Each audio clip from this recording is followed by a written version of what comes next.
Mes chers nouveaux abonnés, mes chers abonnés, mesdames, messieurs, peuple congolais, chers membres de la diaspora, individuellement et collectivement, du nord au sud, de l'est à l'ouest et au centre, tant au niveau citoyen qu'intellectuel, politique, militaire, religieux et ou spirituel, pour info, historiquement, au temps de Mobutu, le général Maëlé Bokungu Leko avait pourtant dit, je cite, « Quand les services de sécurité n'arrivent pas à mettre fin à la criminalité, c'est que les criminels se cachent dans les services de sécurité. » Et pourquoi?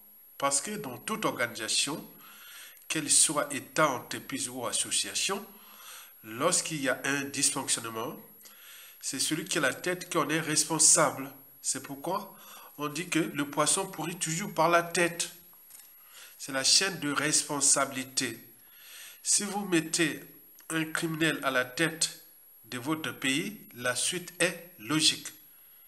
Personne ne laissera la garde de ses enfants à un pédophile ou la clé de sa maison à un voleur ou sa femme à un salaud ou son mari à une salope, etc. Excusez-moi. C'est la chaîne des responsabilités. Le poisson pourrit toujours par la tête. Par ailleurs, l'insécurité dont parlait Idéver Moyi n'est nullement une fiction. Et pour cause, l'ambassadeur du Swaziland au Cameroun sonnait d'expliquer au gouvernement camerounais et à Paul Biya, au régime de Paul Biya, la situation de ses ressortissants au Congo-Brazzaville. Vous le savez que dans la diplomatie, dans les relations internationales, il y a ce qu'on appelle des traités et conventions. Il y a des conventions internationales. Les Camerounais là, qui ont des papiers ou non, et qui sont des délinquants ou des criminels ou non, ils sont protégés par des traités et conventions internationales.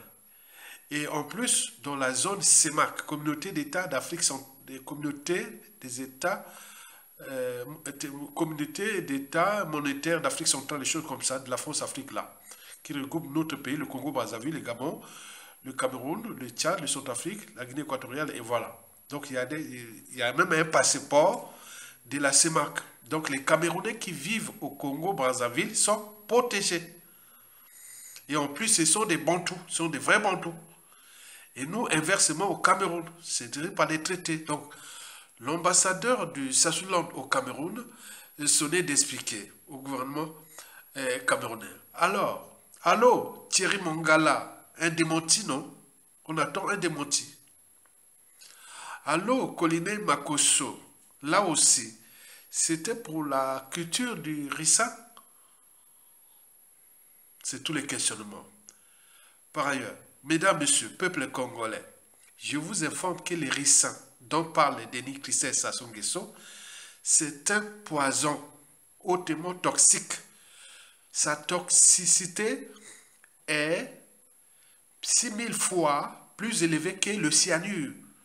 Vous imaginez, on va planter les ricins partout au Congo, des poisons, soit sous prétexte de biocarburants, etc. C'est quoi cette affaire-là? On en a tout vu avec ce régime-là. Maintenant, ils sont en train de mettre au Congo la culture des poisons, des plantes toxiques qui sont nuisibles voilà. Nous savons que les mentalités, habitudes et comportements en Afrique sont parfois problématiques au niveau de ces choses-là. Quand vous plantez les poisons, là, on sait que c'est un poison. Combien de Congolais vont-ils mourir entre les Congolais? Vous imaginez, on était descendu si bas. Allô, Kiki, Angolima, c'est le partenariat avec qui? Les Rwandais pour planter quoi? Les ricins, les piments et autres. C'est quoi cette affaire? Toutefois, pourquoi ne pas aussi convoquer l'ambassadeur du Cameroun au Congo-Brazzaville? Pourquoi ne pas convoquer aussi l'ambassadeur du Cameroun au Congo-Brazzaville au sujet de cette délinquance et de cette criminalité camerounaise qui règne dans la région de la Sangha? C'est tous les questionnements. Donc,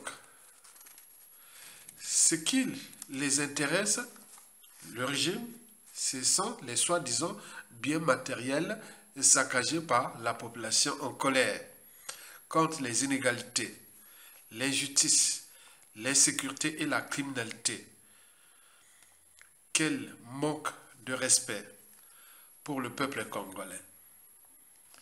Mes chers nouveaux abonnés, mes chers abonnés, mesdames, messieurs, peuple congolais, cette situation politico-antisociale et criminogène doit être expliquée à vous, Congolais, du nord au sud, de l'est à l'ouest. C'est pour cela que, d'un point de vue citoyen, intellectuel, d'intérêt général et patriotique à la fois, voici l'éclairage relatif à cette situation en 5 points, objectifs raisonnables. Quand on parle de l'objectivité, c'est que c'est raisonnable, c'est la raison. La raison va avec la recherche de la vérité, de la justice, en fonction de la situation, des problématiques et des enjeux, et voire des perspectives. C'est pourquoi, d'un point de vue citoyen et intellectuel à la fois, pour l'intérêt général, je vais ici nourrir ce débat.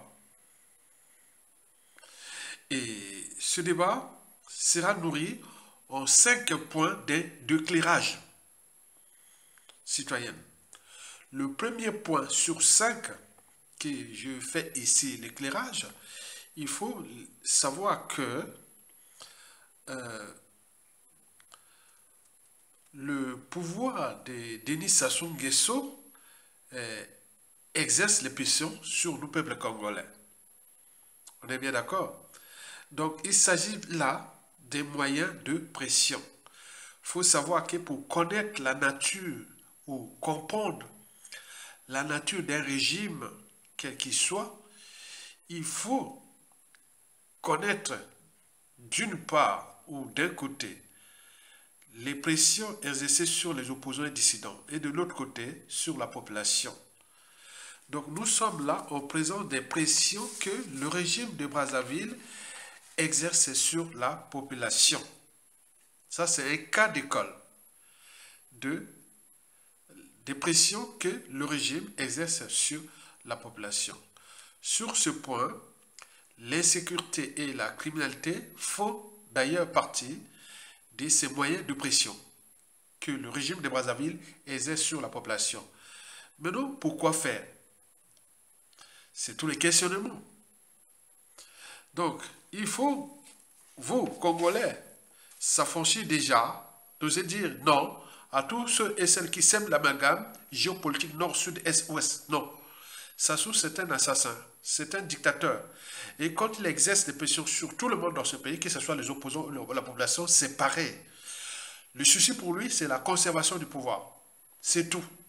Donc il n'y a pas de quartier. Il a tué au nord, à l'est, à l'ouest, mais pour comprendre qu'il y a quelques inégalités, mais on sait un peu de nourrir mieux les débats du côté sud, puisque nous là-bas, tout est par appartenance. Donc il faut dire que ça soutient beaucoup des cadres du sud, puisque le pouvoir est au nord par appartenance. Alors que beaucoup de nordistes ont payé leur tribut de ce régime-là depuis déjà le coup d'État. Mais comme on est là dans l'amalgame, c'est une réalité. Elle est comme ça, dans notre pays. Donc il faut prendre cette situation-là qui se passe à Ouesso, et avec d'autres, ce sont là les moyens de pression que le régime exerce sur la population pour qu'elle se soumette, pour qu'elle ait peur. Donc ce sont des criminels que le régime introduit. Parce que lui-même, il est à la tête de ce pays, c'est un criminel, par translation, la criminalité, voilà. C'est logique. Donc il faut en tenir compte que nous sommes en danger, individuellement et collectivement, du nord au sud, de l'est à l'ouest, et dans toutes les catégories socio-professionnelles. du commun des mortels aux fonctionnaires, aux cadres, aux officiers, tout compagnie. Les dignitaires, les résistants, les témoins généraux et tout compagnie. Donc, plus d'amalgame ça. Donc, allons vers le dénominateur commun, vers le point final, que nous sommes tous, toutes les victimes de Sassou Nguesso et de ses donneurs d'ordre, la Force Afrique. Le deuxième point sur 5 pour lesquels je suis obligé de nourrir le débat citoyen et intellectuel à la fois, parce que l'ignorance est la pire des souffrances. Le savoir et la connaissance vous libèrent. Donc, là, il faut aller voir, dans ce deuxième point sur 5, il faut aller voir quelque part les propos tenus dernièrement par les députés Godillot et divers Moyer. Quelque part,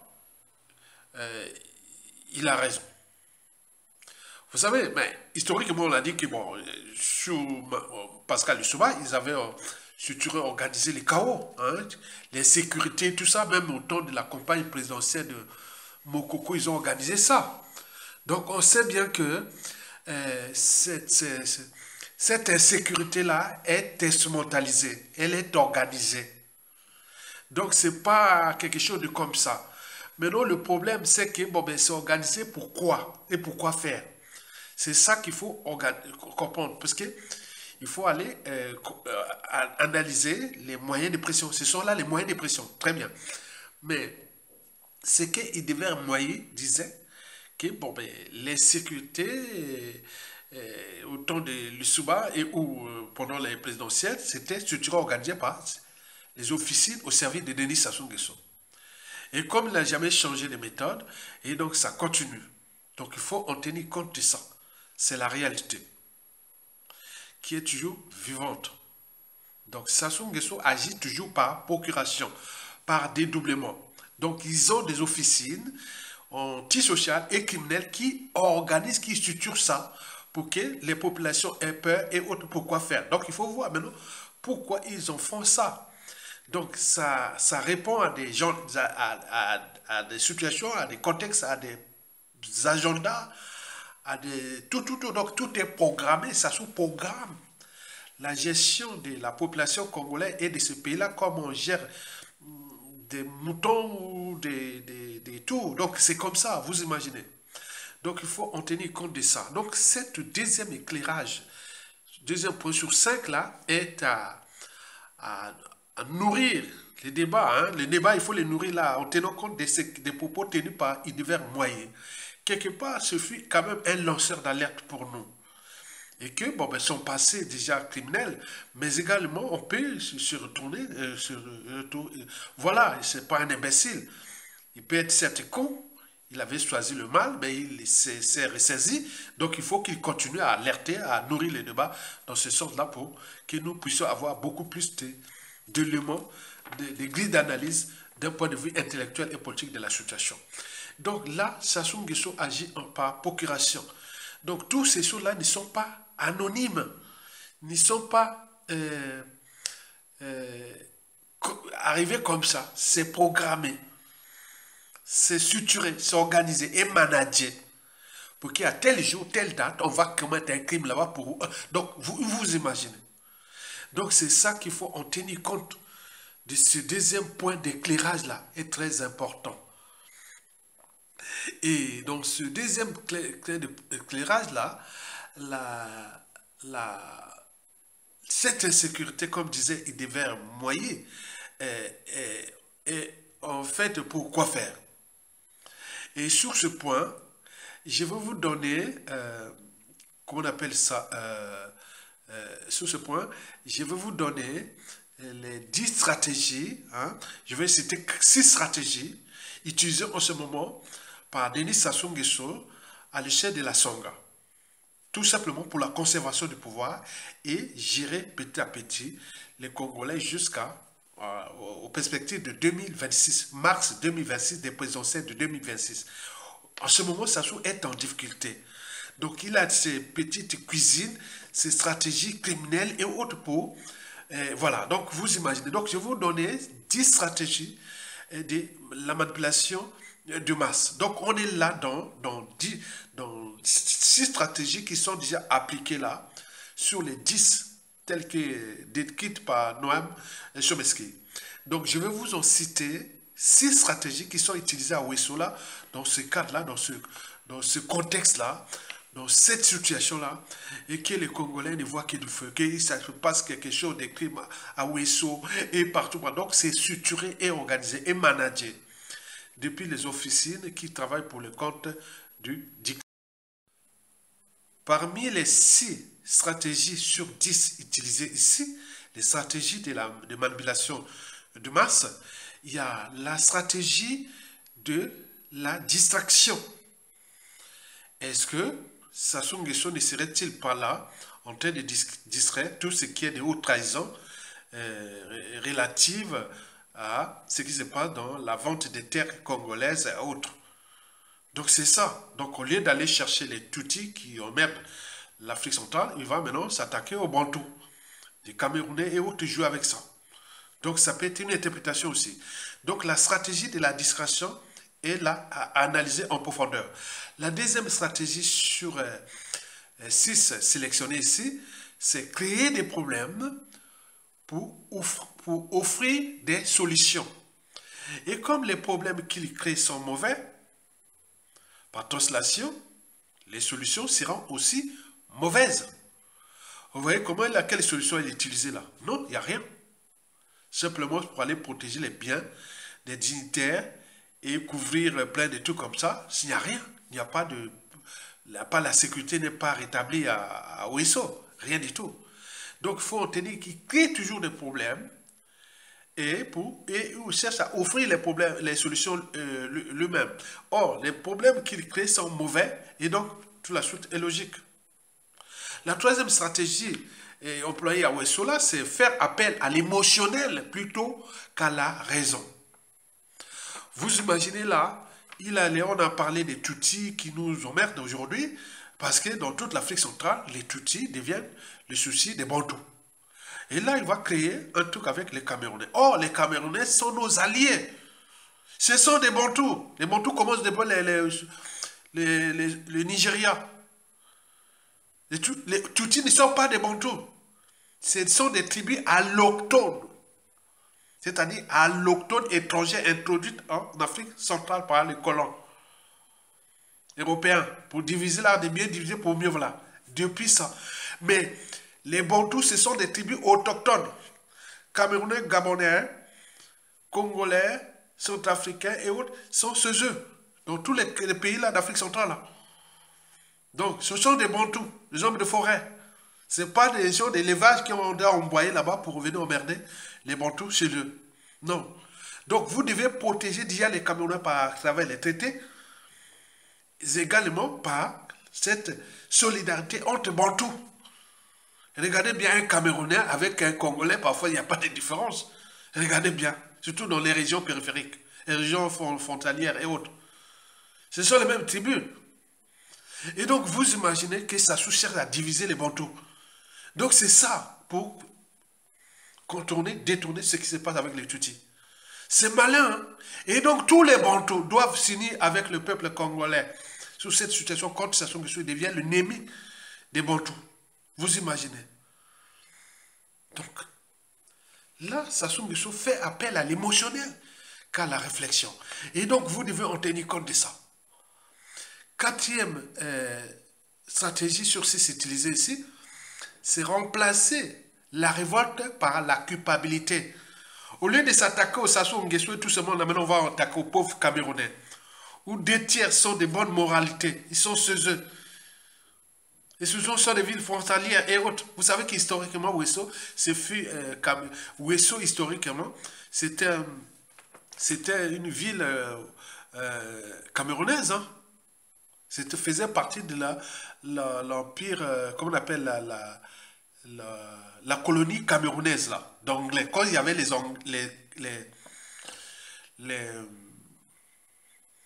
les Allemands, avant la Première Guerre mondiale. Parce que les Cameroun, il faut partager en 2 côtés anglophones et côté francophone après la Deuxième Guerre mondiale.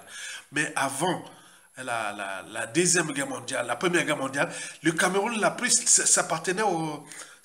Le Ouessou, c'était le Cameroun. Hein. Donc, il faut imaginer comme l'Alsace, Lorraine, comme plein de choses, c'est l'histoire. Donc, il faut en tenir compte de ça.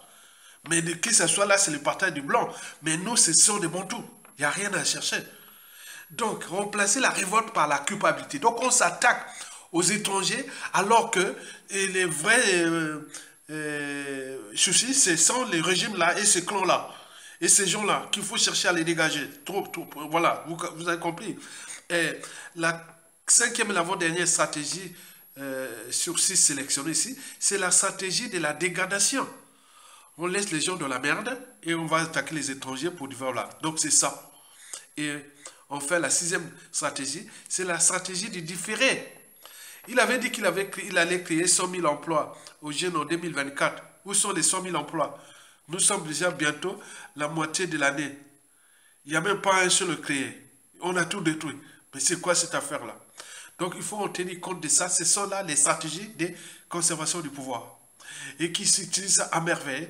On crée parce qu'en fait, le but de la condition humaine, sociale et existentielle, n'a plus de sens ni de signification au Congo sous la dictature Sassou Nguesso. Autrement dit, qu'être en vie, ça n'a aucun sens ni signification.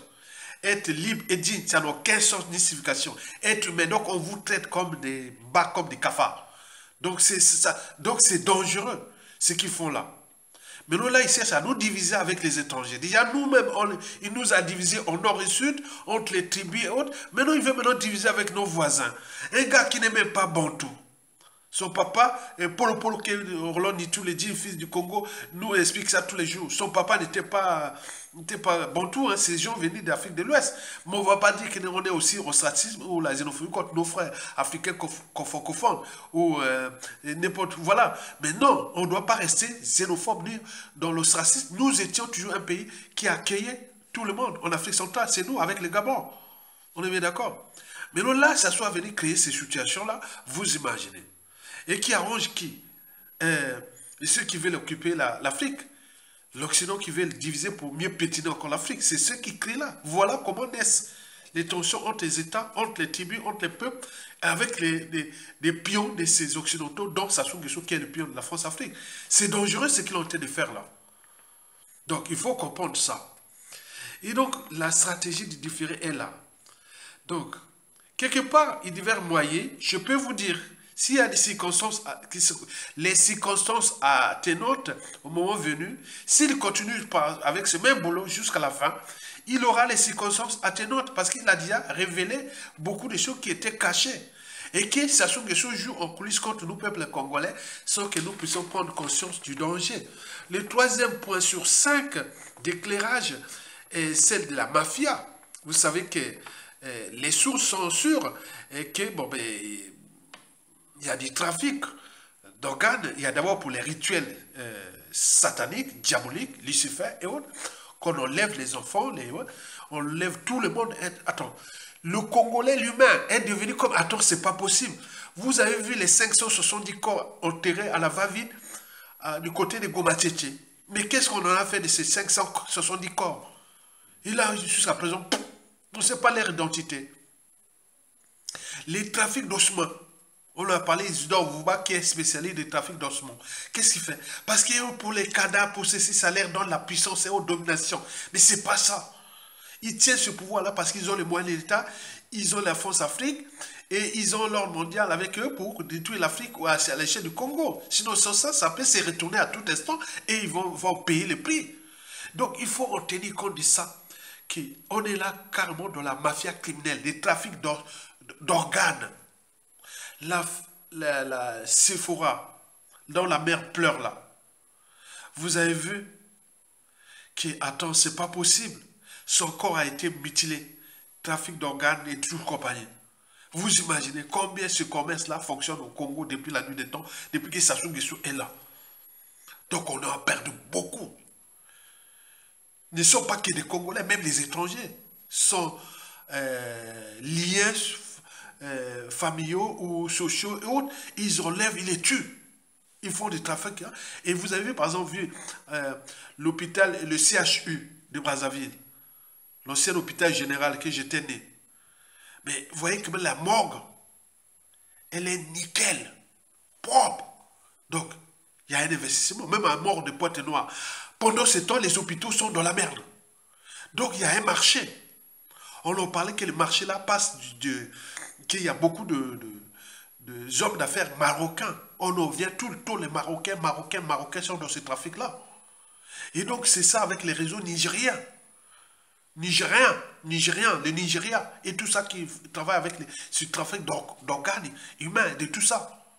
Et avec les réseaux aussi de prostitution, de toute compagnie. La nature a horreur du vide. Vous laissez un pays à un criminel, voilà la suite. Donc, il est temps que nous on le dégage, monsieur là. Sinon, ça devient souci pour tout le monde. Le quatrième et avant-dernier point qui est là, qu'il faut nourrir les débats, c'est le contexte. Ben, nous sommes à 23 mois des présidentielles de 2026. 23 mois.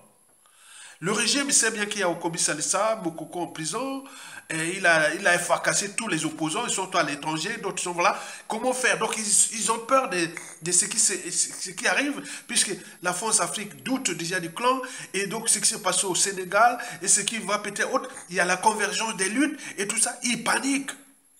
Donc ils cherchent le moyen encore de divertir les gens en même temps qu'ils préparent les coups bas et coups tordus, on ne sait pas. Ils sont aux abois, sachant qu'ils sont tous au clan aux abois, puisqu'ils ont entraîné tout le monde dans le mal. Vous savez que l'humain, quand vous retirez de l'humain la raison, l'esprit qui tire la liberté, la dignité, la conscience, il devient animal. Il y a des gens dans ce pays, dès qu'ils s'assument que ça tombe, s'ils retrouvent les moyens de l'État, toutes les administrations sensibles, et la justice, ils vont les faire du mal, ces gens-là, les Sassou Nguesso-là. Vous voyez là, il y a des gens qui ont envie de les faire du mal, comme ils ont fait aux autres. Ça, c'est vraiment mauvais. Regarde la pauvre femme qui pleure son enfant. Vous imaginez, vous venez en 2012 à Katakata, toujours à côté de Pokola. Ma maman était là-bas, où se trouve ma soeur, ma grande soeur. Et elle était obligée de faire vite à partir. Ma maman était traumatisée. Les Koulouna et tout compagnie, c'est ça. Donc, vous imaginez. Donc, ils utilisent ça pour faire peur, pour que leur programme de 2023 à 2024 à 2026, et puis voilà. Mais ils savent bien que tout a changé. Il y a des règlements politiques et militaires dans le nord et dans la Kivette. Le clan déjà divisé, les contentieux historiques dans le sud. La France-Afrique doute d'eux. Mais nous, là, on est en train de préparer quelque chose qui est lumbe. Si ça casse ou ça passe. Donc, on va se terminer très très mal cette histoire. Donc, vous imaginez, c'est perdant, c'est eux. Parce que nous, cette fois-ci, on se groupe tous contre ces gens-là. Ils ne sont pas nombreux. Le cinquième et le dernier point, c'est le peuple. Ben oui, à travers les médias, réseaux sociaux et tout ce qui se décide, la convergence des luttes est totale. Il n'y a plus de nord, sud, est, ouest. Tout le monde sait bien que tous nous sommes des victimes des Sassou Nguesso et de sa France-Afrique au crépuscule. Donc, vous le savez qu'historiquement, avant chaque changement majeur, dans une nation et ou société donnée, des types révolution et ou l'insurrection ou au coup d'état militaire salutaire, il y a 5 critères qui sont là en marche. Le premier critère, c'est la révolution intellectuelle et citoyenne. La révolution intellectuelle nourrit les débats, alerte comme un chien qui aboie. Et la révolution citoyenne, c'est la mobilisation générale qui est en train de se passer là. La mayonnaise est en train de prendre. Et c'est bien comme ça. Continuons comme ça du nord au sud, de l'est à l'ouest. Et c'est très bien comme ça. La deuxième critère, c'est ce qu'on appelle la frustration de la population. La population est frustrée. Avec tout ce qu'il a, tout le monde dit, mais c'est pas possible. Ces gens-là, donc tout le monde du nord au sud, de l'est à l'ouest, dans les diasporas même, à l'échelle africaine, à travers les médias réseaux sociaux, on sait que ce régime-là, c'est des criminels qui sont là. Jamais vu. Et donc, c'est déjà une bonne nouvelle pour nous. Et troisième critère, c'est la dissidence des élites civiles et militaires. Et là, la mayonnaise est en train de pondre. Parce que les militaires, là, et tout ce monde, ils nous observent. On a des liens, que ce soit familiaux, que ce soit au niveau des tribus, de la géopolitique nord-sud, des catégories socio-professionnelles et des convictions, ceux qui aiment ce pays, les militaires, autres. On est là dans une position qui, à tout instant, tout peut s'échambrer contre ce régime-là. Donc, allons seulement à la chute de ce monsieur-là. Le quatrième et avant-dernier critère, c'est une crise d'État. Une crise d'État peut arriver à tout instant. On sait bien ce qui se passe à Ouessoula, ce qui va se passer par-ci par-là. Il peut engendrer quelque chose d'un effet psychologique et boum, insurrection au coup d'État. Donc on est là dans cette dynamique-là. Enfin, le cinquième et le dernier critère, c'est la révolte. Qu'elle soit civile ou militaire, c'est la suite de ce qui précède, c'est-à-dire avant chaque changement majeur, révolution et tout compagnie, précède toujours la révolution intellectuelle ou la révolution des idées et la révolution citoyenne qui est en marche en ce moment, de la frustration de la population. La population est frustrée. Et donc là, ça ne cesse d'augmenter à cause des conditions de vie indignes et autres. Jusqu'à combien de temps encore? Et puis, troisièmement, c'est la dissidence des élites civiles et militaires. On commence à refuser sa sous-question. Et quatrièmement, c'est une crise d'État qui est susceptible d'agir. Et enfin, la révolte qui peut arriver. Donc, likez, partagez, soutenez la résistance et continuez à pleurer pour cette maman, cette digne mère d'Afrique, cette digne famille du Congo éternel. Donc vous devez les soutenir et que du nord au sud, de l'est à l'ouest et dans la diaspora, on y pense à eux. Et merci. À bientôt. Debout les dames de la terre, debout les forçats de la femme, la raison commence au cratère, c'est l'éruption de la femme du passé. Non seulement dans le groupe de la diaspora, même dans le taxi, même dans le bus, transmettez le message. Le message va aider les gens. Le message va nous donner la force de mobiliser toute la population du Congo dans tous les départements. Alors, on ne doit pas cacher l'information, on doit véhiculer l'information. Yo montozo yoka audio oyo. Soki oyebi koloba kibembe, pesa message na kibembe, benga ba oyo baza na mboka, expliquer bango. Yo monto oyebi koloba Timboshi, oyebi koloba Kingangulu, oyebi koloba Ngwena Mbangi, oyebi koloba Kikuyu, benga ndeko na yo kuna, yebisa ye, yebisa mama, yebisa papa. Eza makambo ya kobomba te, ça c'est le problème de la nation. Ça concerne tous les Congolais. Eza makambo ya mabele. Toto bate kaka yango te, bazwaka te munguna ayaka po aboma bino mboka. Yo montozo yoka audio oyo. Monoko nyonso oyo lobaka oyo yebi. Pesa message na ba oyo baza pembeni na yo. Vous, maires dans des plateformes de forage, donnez l'information. Même dans vos foyers, passez l'information. Dans le quartier, passez l'information. De maison en maison, passez les informations. Partagez les messages. Montonyo so aeba. Rwandais aza moninga na yote.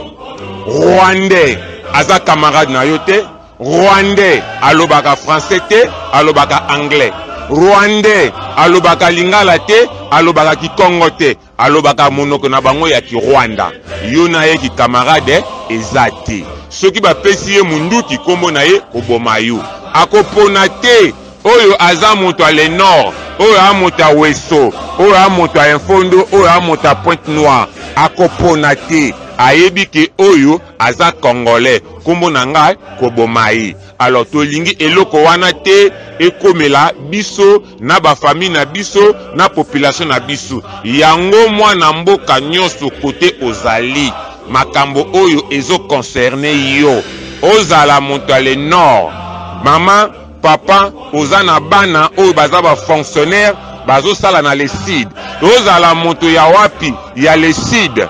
Papa, maman, ozana bana o baza ba ouvrier, o baza ba fonctionnaire, basala kakuna na le nord.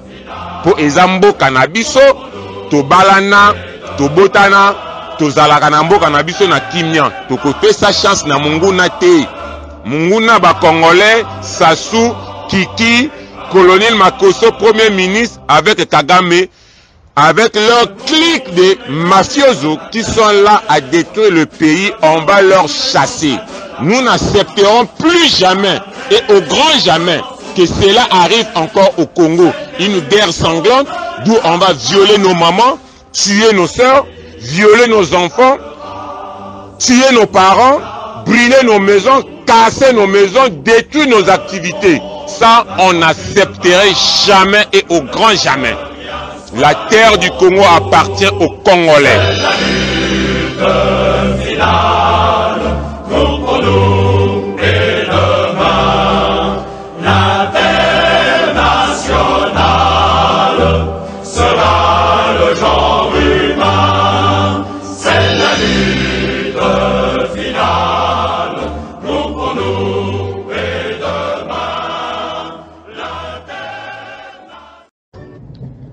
Belly, mais qu'est-ce qui se passe encore dans ton pays là-bas? Qui dirige le Congo finalement? Qu'est-ce qui se passe? Donc, ça soit dans un déni de commandement et à vacances de pouvoir ou quoi? Comment Wesso, un poumon économique, en pleine rébellion, en pleine chien-lit, et Mboulou, bébé santé, est inexistant. Donc, Mboulou, on ne peut plus lui parler, il ne peut pas faire son travail.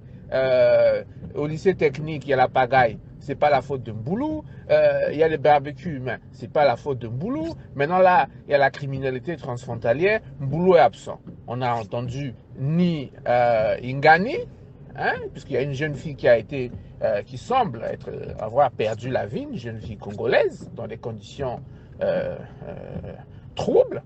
On a une prise d'otage avec rançon. Donc là, le banditisme au Congo a atteint un nouveau palier. Après les violences urbaines, aujourd'hui on a la criminalité transfrontalière avec une prise d'otage et demande de rançon. Et tout ce qu'on a de la part du gouvernement, rien. Le Premier ministre va inaugurer une borne Wi-Fi avec un portail captif. Mboulou est muet comme une carpe. Il ne parle pas. Lui, c'est quand il devait parler qu'il sort ses griffes. Et on a le duo Mboulou-Bininga. Qu'est-ce qui se passe? Est-ce que le Congo, c'est un foutoir? Pourquoi est-ce que Mboulou et Bininga n'ont pas pris le jet pour partir à Wesso et essayer de ramener le calme? Ce qui se passe est très préoccupant et c'est même prémonitoire parce que vous voyez, aujourd'hui vous avez des sujets camerounais avec des gourdins et des machettes au Congo en train de défier même la police congolaise. Bon, voyez-vous un État faible comme le Congo qui n'arrive même pas à mettre fin à la criminalité transfrontalière venue du Cameroun? Aujourd'hui, on a des prises d'otages avec demande de rançon. Et vous vous imaginez demain avec des Rwandais qui sont aguerris? Mais on n'a plus d'État. On n'a plus d'État. Il y a un déni. Parce que Mboulou est incapable. La mission constitutionnelle de Mboulou est d'assurer l'ordre et la sécurité des Congolais. Mais qu'est-ce qu'on a aujourd'hui? On a une population de Wesso abandonnée à elle-même et même réprimée par la police congolaise qui est censée la protéger. Donc notre police se comporte comme l'armée israélienne à Gaza. Tue les Congolais, préfère tuer les Congolais au lieu de les protéger, payés par nos impôts. Mais qu'est-ce qui se passe? C'est quoi ce pays-là? Qui dirige ce pays? Qui dirige réellement ce pays? Si Papi n'arrive plus, que Papi lâche l'affaire, parce que vraiment, Boué, Tozo Kokal sous-soutien. Et comme il dit, là-bas, Cameroun, on a la prise d'otage dans le Congo. C'est quoi ces histoires-là? C'est quoi ces histoires-là? Où est Thierry Mungala? Pour nous expliquer. Où est Ingani?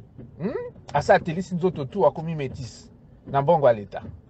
Où est Mboulou, alias Bébé Santé Mobile, alias Jemima, un trafiquant de mineurs. Lui, tout ce qu'il sait faire, c'est trafiquer les mineurs. Il n'arrive même pas à publier les résultats d'un examen. Et aujourd'hui, il est incapable d'assurer l'ordre et la sécurité sur le territoire. Et on est là, on assiste. On est là, on assiste. On est là, on assiste, on chante, on danse. Ce qui se passe à Wesso n'intéresse pas ceux qui sont à Brazzaville. Mais je vais dire aux Congolais, vous croyez que la RDC est arrivée comment être balkanisée? C'est par l'inconscience. Ceux qui sont à Brazzaville se foutent éperdument de ce qui se passe à Wesso.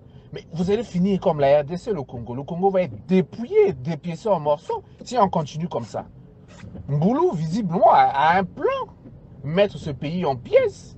Il importe les criminels, il importe les prostituées, on bastille des députés, il devait à parler dernièrement. Mais où est, comment on l'appelle, un Tiba qui nous a fait un communiqué pour nous traiter d'ennemis d'État? Il est où Tiba, là, ce cadre moyen-là? Il est où Tiba? Mais qui prenne un communiqué alors, parce que là, il y a prise d'otage au Congo. Pour la première fois de l'histoire de notre pays, il y a prise d'otage. Et peut-être assassinat d'une compatriote. Donc la vie des Congolais ne vaut rien. Mboulou ne travaille que pour Mère Alice. Quand c'est Mère Alice, la police est mobilisée. Quand c'est les Congolais lambda qui ont voté pour Sassou. Non, Sassou, c'est pas son problème. Il est dans son palais, dans sa tour d'ivoire. Sur moi, Zolia Monganza. Mboulou, sur moi, avec ses prostituées quinoises. Voilà des dirigeants qu'on a élus. On est face à un déni de responsabilité, un déni de commandement. J'ai l'impression qu'il y a une vacance de pouvoir au Congo. Nous sommes devant une réalité, les amis. Nous sommes devant un choix. Nombreux d'entre vous ont peur. C'est justement cette peur qu'on a su mettre en vous. On vous a reprogrammé de telle sorte à avoir peur. De telle sorte que vous ne soyez pas capable de prendre votre destin en main. Mais nous sommes devant un choix, les amis. Devrions-nous rester à la maison et mourir de faim, manquer de travail, manquer de quoi même pouvoir nous nourrir, vivre avec moins d'$1 par jour dans un pays aussi riche que le Congo? Ou nous devrions nous lever pour prendre notre destin en main, pour prendre notre avenir en main? Moi, j'ai choisi d'être sur le terrain. J'ai pensé que cette loi est injuste et donc nous avons le devoir de désobéir à cette loi injuste. Debout les damnés de la terre, debout les forçats de la faim, la raison commence au cratère, c'est l'éruption de la faim du passé. Non seulement dans le groupe de la diaspora, même dans le taxi, même dans le bus, transmettez le message. Le message va aider les gens. Le message va